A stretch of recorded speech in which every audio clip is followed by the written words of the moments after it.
Thank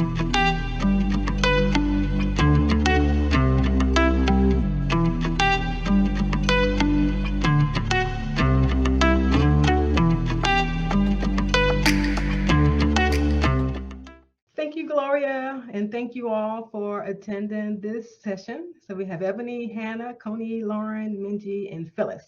I'd like to thank the six of you for attending this session, and hopefully additional individuals will join us as well. We had 16 people to register, so I hope that those individuals will join us. Before we begin, I would like to just let you all know that I am a person who stutters. So you may hear some blocks and some repetitions, but if you give it a minute, then you will get used to it. All right, so let's go ahead and get this party started. So today we will start off with some introductions, also discuss social presence, discuss course delivery plan. There will be a discussion of technologies, and we will have an open discussion. I know that Gloria mentioned not needing a microphone or camera, but definitely feel free to use it for this session. I want this to be highly interactive. So I have a variety of questions that I will ask, and I will hope that you will participate in this session. So I'm going to do some introductions, but not everyone has to do it as I have it listed here. If you will, I would like for a few people, maybe two or three of you all, to unmute your mic, share your name, the subject that you teach, the number of years that you've been teaching, the number of years that you've been teaching online, as well as two truths and one lie. If you're a person who does not want to open your mic, then you can just enter maybe the second, third, and fourth item in the chat. So if I have a few brave souls, I would like for you to share the subject you teach, the number of years you're teaching online, the number of years you've been teaching, period, as well as two truths and one lie. And we will try to guess what the lie is. So who would like to go first? I can go first. All right, Lauren, thank you. So my name is Lauren Hammond. I teach the master's students in speech pathology, and I am a PhD student as well. I've only been teaching less than a year, and I've never taught online. Two truths and a lie. I am from California. I am born on February 29th, and I have two sisters. All right, which one do you think is a lie? You can feel free to open up your microphone or type it in the chat. All right, we have a few that says two sisters is a lie, and Hannah agrees with that. All right, Lauren. Oh, you got it. So Lauren does not have two sisters. Great. Is there another person who would like to share the information that's here on this slide? I will share. All right, Phyllis. Yes, I'm Phyllis Rayner. I teach undergraduate and graduate nursing students. My number of years teaching here since 2017.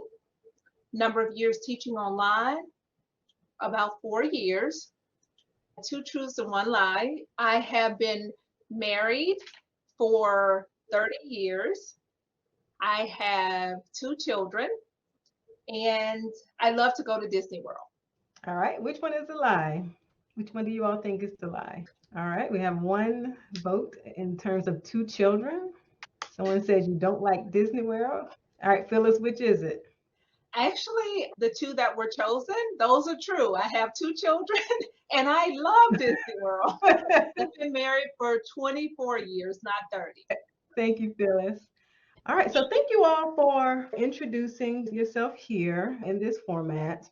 This is actually one strategy that you can use in your online course, whether it's synchronous, as we are here today, where we are all online at the same time, or asynchronous. So this two truths and a lie can be one of the first things that your students complete when they access the beginning of your course.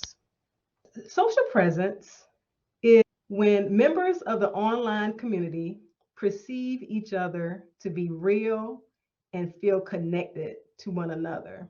So when you look at this definition of social presence, what are some of the things that come to mind for you? Human connection, great. Interaction, fantastic.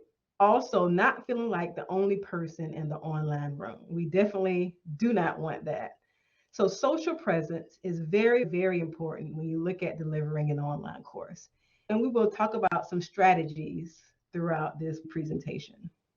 So some specific topics that will be discussed are setting the tone, interactions, communication, and feedback. We set the tone in our online course by creating a warm, engaging, and welcoming environment. So, what are some strategies that we can do to set the tone? We can have course introductions, like we just did, by the instructor and the students. And these course introductions can be video, it can be by text, you can use a variety of tools like Flipgrid, which I'll talk about later, Flip, which was previously called Flipgrid. You can also use discussion boards, blogs, wikis, etc. You also want to use students' names when communicating with them. What if we created a course survey at the beginning of our course to learn more about our students? And this can be private between the students and ourselves, so that we can learn more about them before the course or when the course begins, so that we may be able to potentially tailor the course for them. We can also consider using inclusive pronouns when addressing the course and when communicating with the course, such as we and us. We should also look to share our expectations. It's very important for students to know what to expect from us. So my first question for you, in what ways can we set the tone in our course? How can we set the tone in our online course? What are some strategies that we can do to set the tone in our online course? So feel free to unmute your mic and speak, or type in the chat. How can we set the tone, or how do you, if you currently teach online, set the tone in your course? All right, Minji mentioned inviting and encouraging people to contribute their ideas and provide constructive feedback. Good. Ebony mentioned including how I prefer to be addressed and my pronouns, so it encourages others to do the same. That is a fantastic way to set the tone in an online course. Connie mentioned modeling the tone and explaining and offering examples to students because they are often uncomfortable in an online setting. All right, so thank you all for sharing some of the ways that you have already set the tone in your course. Interactions, so very important. We want to make sure that we have student to instructor, student to student, and student to content interactions in our course.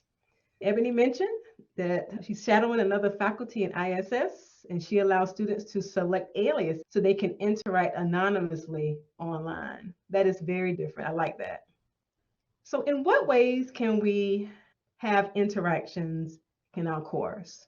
How about a community bulletin board where students can enter information so that other individuals can see that information?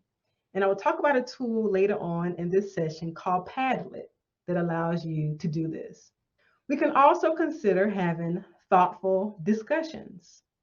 And what about having students to lead those discussions? Students can work together on those collaborative projects in an online environment. One great thing is that in Blackboard, there is a group feature where you can have students assigned to groups in Blackboard, and only the students within that group can have access to whatever is going on in that group. So we can have collaborative projects where students work together in an online environment. We can also look at having private blogs and journals where students interact with us. In one of the classes that I teach, I have a reflective journal where students 3 times throughout the semester will post to have that one-on-one continuous conversation with me. We can look at having online office hours. I know that often students do not attend these online office hours, but we can definitely have that option for them and have it to be by appointment. So students can set an appointment with you to join you for online office hours. And this can be held in Blackboard Collaborate Ultra. It can also be held via Microsoft Teams or any type of web conferencing tool that you have access to. We can also consider having weekly intro and outro videos. So we can start off our week with a video that introduces students to that week or to that module. And we can end the week with an outro video that wraps up what has been discussed during that particular week, during that particular unit, or during that particular module. In what ways can we incorporate meaningful interactions in our courses? What can we do to create meaningful interactions in our course? So you can include what we can do and what you currently do to provide meaningful interactions in your course. We use discussion boards a lot, and I know for me, one of the things that I like to do is to create a separate discussion board just for students so that they can feel free to discuss issues that they may not want me to necessarily look at as a faculty member, but they want to have their peers weigh in. And then the second thing is I like to have a different discussion board sort of thread that encompasses current events, because I also want to include things in the course that have impacted the student or that the student may want us to weigh in on that may not necessarily be related to that content. So I felt that these strategies were meaningful in the student connecting to us as faculty and their peers on a different level, on a more social level. That's great, Phyllis. And you mentioned that student to instructor interaction and that student to student interaction, which was discussed in the previous slide. That's great. So thank you so much for sharing on what you currently do in your course. And it looks like Hannah has instructors that have used discussion boards and require students to have responses to other students. In terms of student-student interaction, that's the strategy that I have seen the most is this discussion boards where students have to respond to other students. And I do that as well, but I add another layer to it. So they do an initial response, they have to respond to other students, and then they also have to go back and respond to who responded to them. So that's another layer that can be considered to keep the conversation going, because oftentimes when someone responds to someone, that individual does not go back and respond to that person. And Gloria mentioned, how do you do grading for discussions? Yeah, so how do you all do grading for your discussions? So this is Phyllis again. My grading for the discussion board was incorporated into a percentage point for a student engagement grade in the course. So it was a relatively small percentage point. I think I had like a 1% when I was doing an online course, or 2%, but that it was inclusive of discussion board posts and engaging in the discussion board, but also engaging in submitting assignments on time and that sort of thing. So I included that all in that student engagement course grade. So I looked at it as one main percentage point grade, and that worked well. Also, in terms of meaningful interaction, I wanted to add in the weekly part of the engagement was they were answering a question regarding the content, and this is a clinical course too. So what went well this week? What were you most challenged with? So then I could then respond to that for the following week, but they would actually include those answers to those questions every week as well.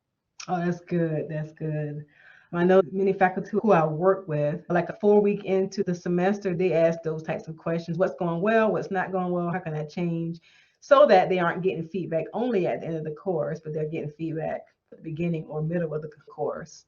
So that's great. Connie mentioned I'm generous. It's not pass fail, but this is very hard to fail the discussion board. Good. Okay.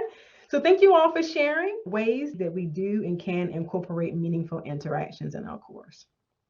All right, so the next topic is communication. Oh, communication is just so important as in everyday life. So we want to plan our communication and want to communicate consistently with our students. So you're going to want to have a plan to manage your time and your workload. You want to let students know your communication time frame. whether it's 24 hours during the week or 48 hours during the week or 48 hours on the weekend. So let students know in advance in your syllabus how you will communicate with them, what your time frame for communicating with them will be. And also letting them know the time frame that you will provide feedback on assignments. That's very important as well, whether it's 3 days or whether it's 1 week. So it'd be nice for them to know how you communicate, your communication time frame as well as your feedback time frame.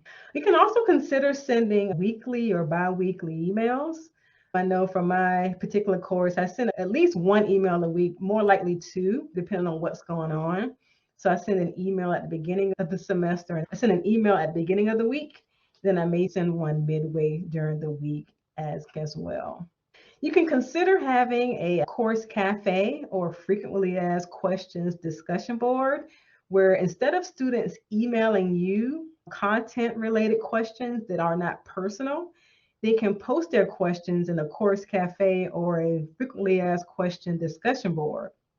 And that way, all students can see the questions that are asked.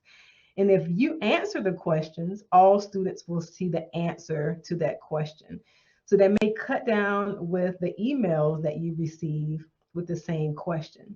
Students can also respond to those questions. So I know for one of my courses, if students participate in the frequently asked question discussion board or course cafe, then they can get extra credit points. So this is a strategy for communication. This is also a strategy to help with those interactions, student to student and student to instructor. And I've mentioned this before, using students' names and addressing the class as a community. All right, so what can we do to communicate with our students in our course? What are some communication strategies that you use?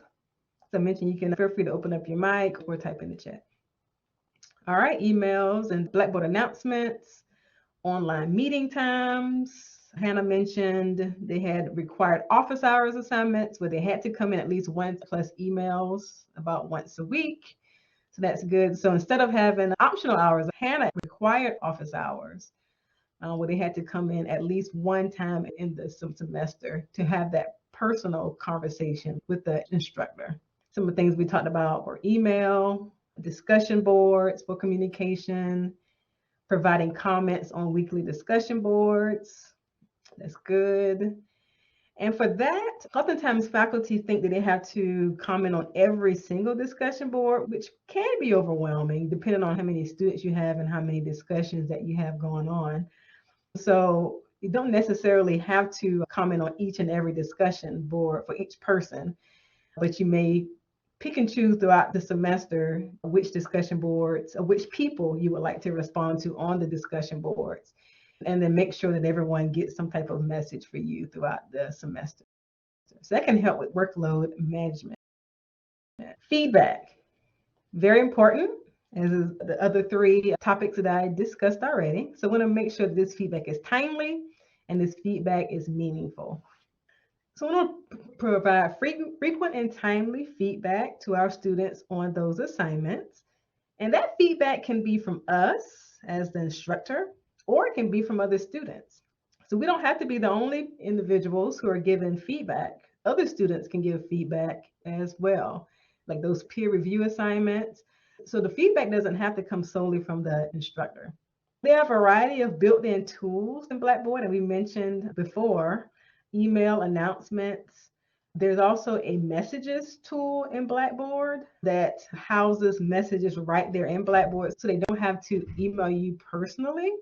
I'm currently using the Blackboard Ultra Course View, which is the new version of Blackboard. And I use this messages feature, and it's really easy to find for students, really easy for them to send messages, really easy for me to respond to messages as well. So it's a little bit more difficult for me in the Blackboard original view, but if you're using the Blackboard Ultra Course View, the messages will be a great tool. And if you have an interest in using the new Blackboard Ultra Course View, you can let us know at the CTE and we can get you a sandbox, which is a test course created so that you can begin playing with that. Blackboard Ultra Course View is the future of Blackboard. So if you're building any new courses, then I would recommend utilizing Blackboard Ultra Course View. There's also built-in tools for the test feature. You can share feedback to students with the test feature, and it can be automatic feedback. There are a variety of questions in the test feature that self-grade, like the multiple choice, true, false, matching. So you will not need to grade those. There's also the rubrics feature in Blackboard that's fantastic. So you can create a rubric right there in Blackboard, and you will just select the points that they receive. Blackboard add it all up for you. You can give them feedback, hit submit, and it'll show up right there in the grade center. Also inline grading, where you can mark up students' assignments in Blackboard, and they can see that markup right there in Blackboard. And you can also consider using a variety of feedback channels like text, audio, and video. So the feedback that you provide students don't necessarily have to be just text, but you can also create audio files to send feedback and also video files. I work with one faculty where she would pull up a student's paper and she would talk through the paper, and then she would send them the link to the recording.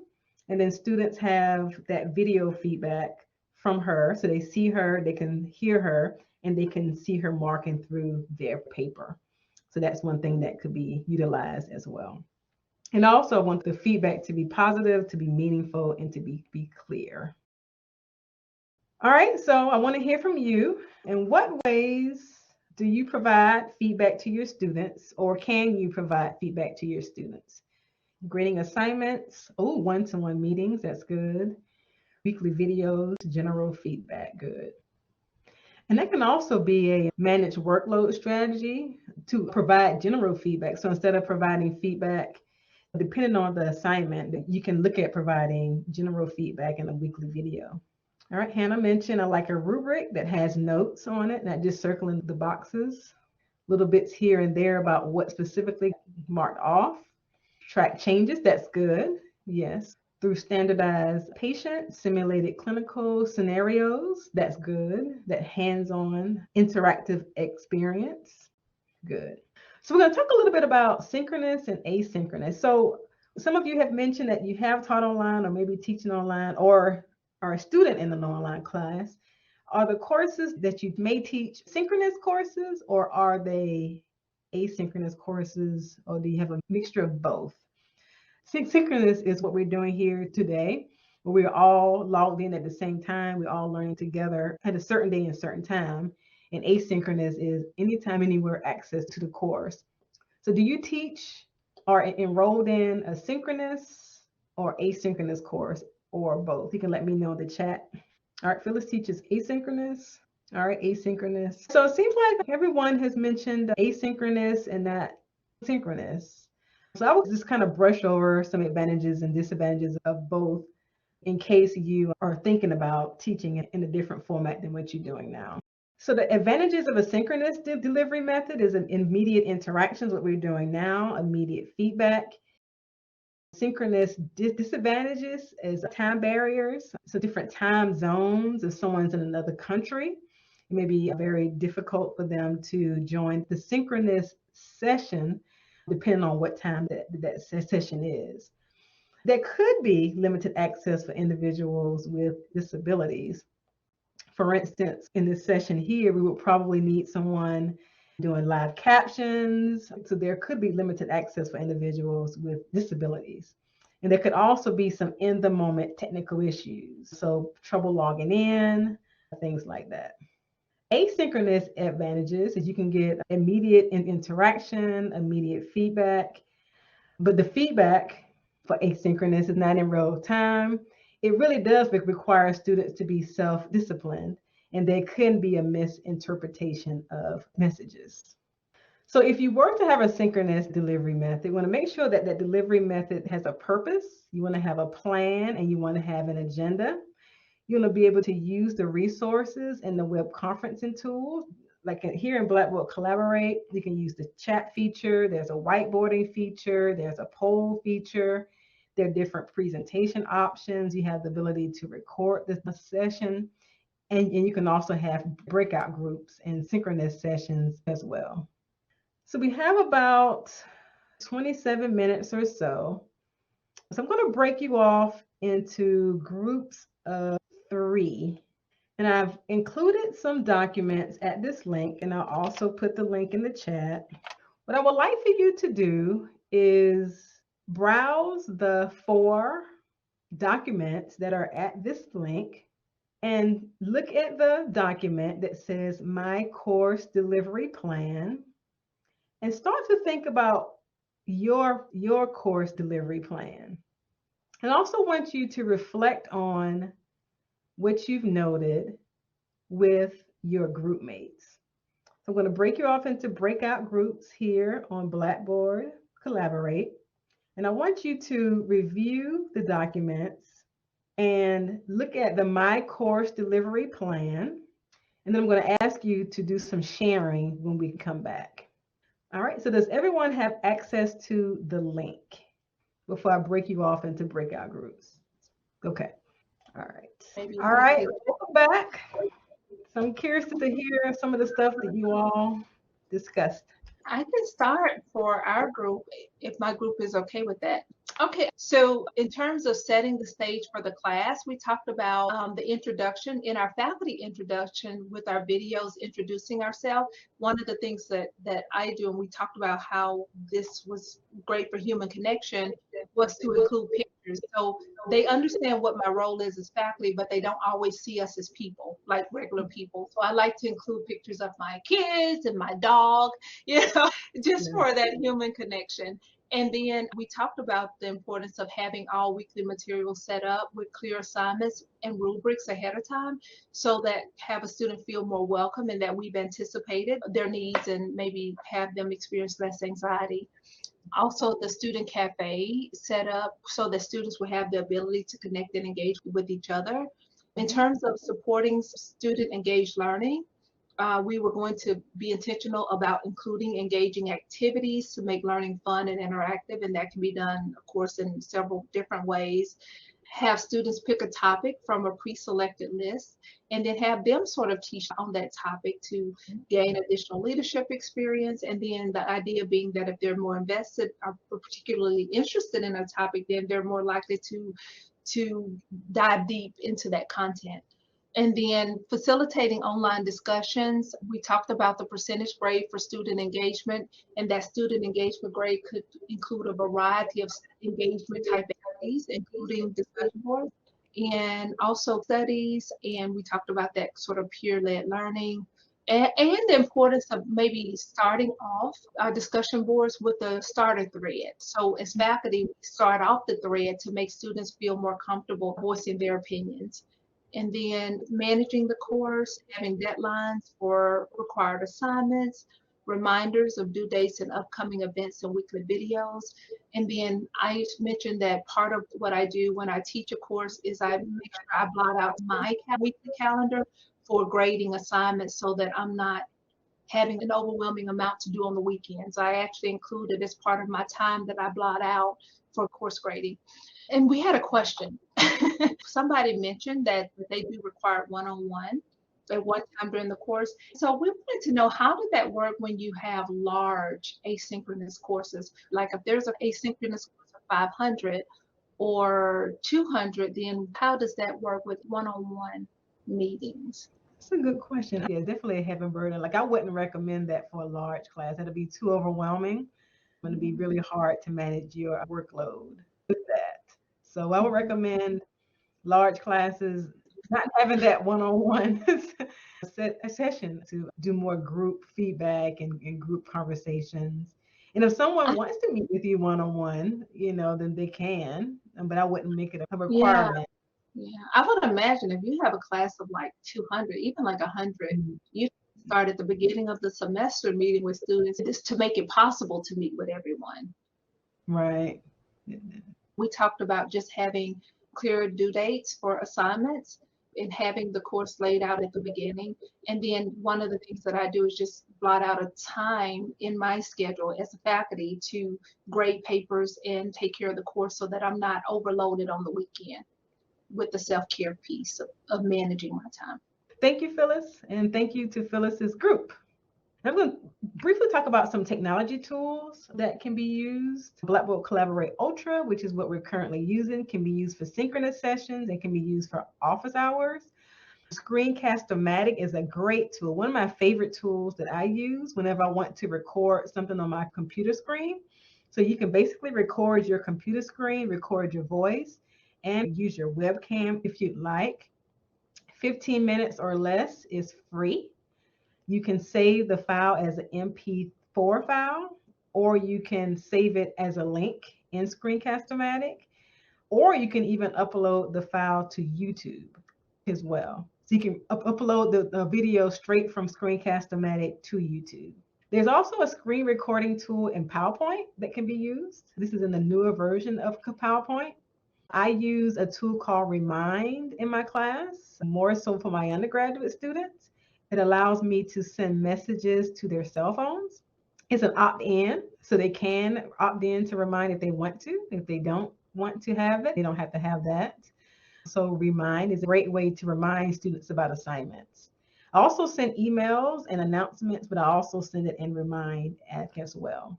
I mentioned Padlet earlier. Padlet allows for the community bulletin board. So with Padlet, students can, and you can insert text, video, and pictures. And there's a tool called Flip that is formerly known as Flipgrid, and it's a video discussion tool where you can post questions and students can post video responses.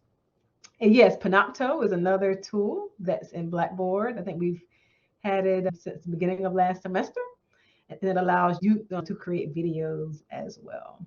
So that's what I have for you. We are just about at time. I would like to thank you all for a great discussion. If you all ever have questions moving forward, feel free to reach out to me. I'll go ahead and put my email again in the chat.